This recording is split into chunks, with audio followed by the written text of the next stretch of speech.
Programme ॾात अनोखीअ सां मां आहियां जो मेज़बान अमर पीरज़ादो।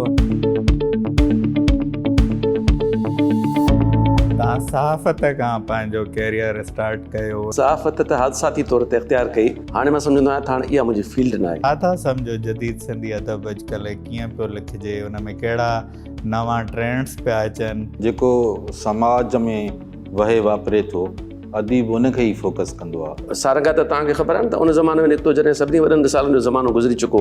हर पर्चे ते 30-35 हज़ार असां नुक़सानु खाईंदा हुआसीं। उहो प्यार ई कहिड़ो जंहिंमें खुले मुंहं सां साम्हूं अचण खां बि घबराइजे, अकेली घिटीअ में जे तन्हा बि मिलिजे त मुर्की मिलण खां बि घबराइजे। इमदाद हुसैनी जंहिं ते तव्हां रिसर्च कई आहे, उहो नौजवाननि ते तमामु घणो लिखंदो। मूंखां को सलाह वठंदो त मां हाणे हुनखे सलाह ॾियण जी एतिरी मूंखे एलियत आहे त मां हुनखे सलाह ॾींदुसि त इमदाद हुसैन जी कहिड़े पासे खे खणो। केतिरी सस्ती हुई बाज़ार अॼुकल्ह, हीअ परस्ती हूअ परस्ती ऐं मुहबत। हाय इंदर धनुष जहिड़ी चेल हुनजी, हाय हूअ घंघोर हस्ती।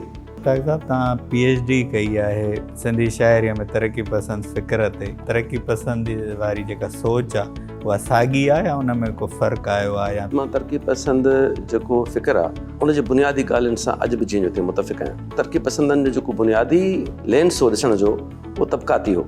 वज़न बहर जी विंदुर वास सवा शेर चयो आहे, या ईअं खणी चइजे पने ते पीड़ा पलटी अथमि। जेको कुझु बि ज़माना तो मां सिखियो आहे, अक्स उल्थो उन्हीअ जो हू बहू चिटियो आहे। हिकु अदीब मां माण्हू सियासी किरदार जी तमन्ना कंदा आहिनि। इन बहस खे तव्हां कीअं था ॾिसो? मुसलसल सिंधी समाज या त धारनि जी हुकूमत हेठि रहियो आहे, या उनजा जेके मक़ामी ऐं असुलोका माण्हू आहिनि उहे पंहिंजे हक़नि ऐं वसीलनि खां महरूम रहंदा आया आहिनि। तंहिं करे उतां जो माण्हू जी ज़ाहिर हिकिड़ी परेशानी आहे, उनजी ख़्वाहिश आहे त हर माण्हू सियासी हुजे ऐं उहो सियासत खे ओन करे।